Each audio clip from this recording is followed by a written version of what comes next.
सभी भक्तों का सनातन युक्ति में एक बार फिर स्वागत।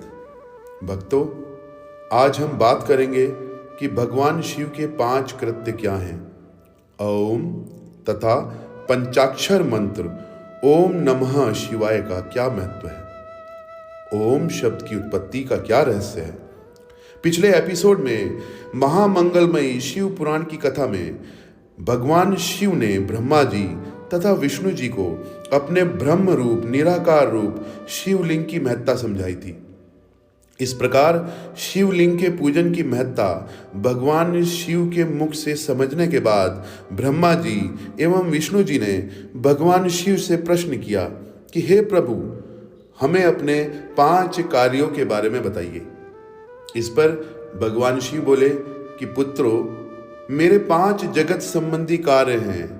मेरे इन 5 कृत्यों को समझना बहुत मुश्किल है, फिर भी मैं तुम्हें बताता हूं। मेरा प्रथम कृत्य है सृष्टि करना, दूसरा कृत्य है पालन करना, तीसरा कृत्य है संहार करना और चौथा अनुग्रह तथा 5वां कृत्य है तिरोभाव।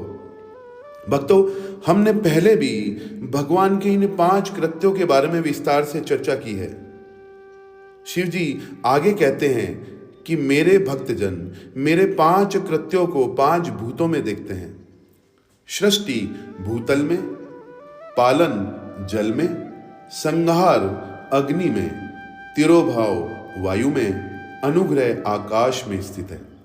मनुष्य या प्राणी की उत्पत्ति सृष्टि है, फिर मैं उस प्राणी का पालन करता हूं। उसका विनाश करना संहार है।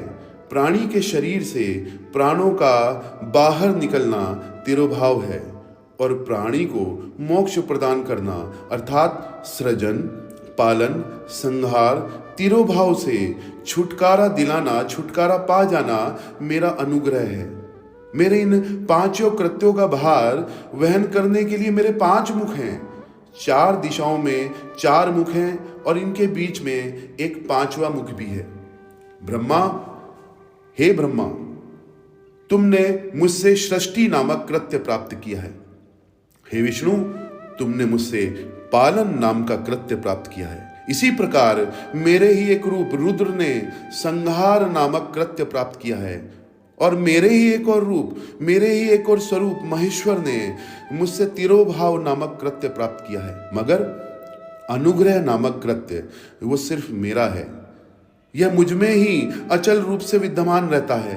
अनुग्रह नामक कृत्य दूसरा और कोई प्राप्त नहीं कर सकता।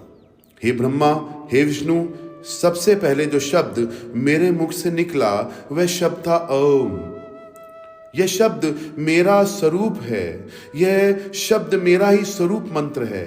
यह शब्द मेरे ही स्वरूप का बोध दिलाने वाला है। मेरे उत्तरी मुख से अ का, पश्चिमी मुख से ऊ का, दक्षिणी मुख से म का और पूर्वी मुख से बिंदु का तथा मध्यवर्ती मुख से नाद अर्थात आवाज की उत्पत्ति हुई। यह शब्द मेरा ही स्वरूप है, जिसे ओमकार के रूप में जाना जाता है। ओम शब्द में ही पंचाक्षर मंत्र की उत्पत्ति हुई है और पंचाक्षर मंत्र है ओम नमः शिवाय, जो मेरे साकार रूप का प्रतीक है। भक्तों, ओम शब्द संपूर्ण जगत में विद्यमान है। यह एक ऐसी ध्वनि है जिसका क्षरण कभी नहीं हो सकता। यह शब्द हमारे मन के अंदर है और बाहर भी। जब हम ध्यान लगाते हैं तो मन के अंदर ओम की ही ध्वनि सुनाई देती है। जब हम सांस लेते हैं तो भी ओम की ध्वनि निकलती है। संसार में भूत, भविष्य और वर्तमान में और इनसे भी परे जो हमेशा हर जगह मौजूद है वह है ओम। ओम इस ब्रह्मांड में था, है और हमेशा रहेगा। जब इस ब्रह्मांड में किसी भी प्रकार का शोर नहीं होगा तो सर्वत्र सिर्फ ओम की ध्वनि सुनाई देगी। ओम शब्द से ही गायत्री मंत्र की उत्पत्ति हुई है। गायत्री से वेदों की और वेदों से लाखों मंत्र की उत्पत्ति हुई है और मंत्रों से सिद्धि तथा सभी मनोरथ प्राप्त किए जा सकते हैं।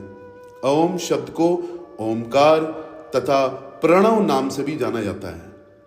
ओम शब्द से, प्रणव शब्द के उच्चारण से मनुष्य अपने शरीर की सारी नकारात्मक ऊर्जा को सकारात्मक ऊर्जा में बदल सकता है।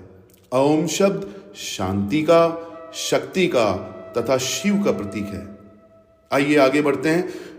भगवान शिव ने ब्रह्मा जी विष्णु जी को बताया कि प्रणव मंत्र अर्थात ओम से ही पंचाक्षर मंत्र ओम नमः शिवाय की उत्पत्ति हुई है। इसके उपरांत ब्रह्मा जी विष्णु जी ने शिव जी की आराधना की। तत्पश्चात आराधना के उपरांत शिव जी अंतर्ध्यान हो गए। भक्तों साथ बोलेंगे ओम नमः शिवाय, ओम नमः शिवाय। भक्तों शिव पुराण की कथा को हम अगले एपिसोड से आगे फिर बढ़ाएंगे।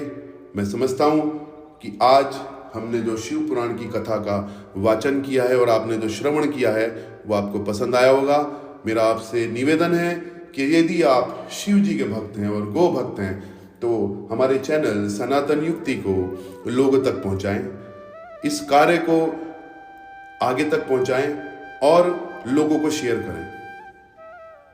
धन्यवाद। नमस्कार।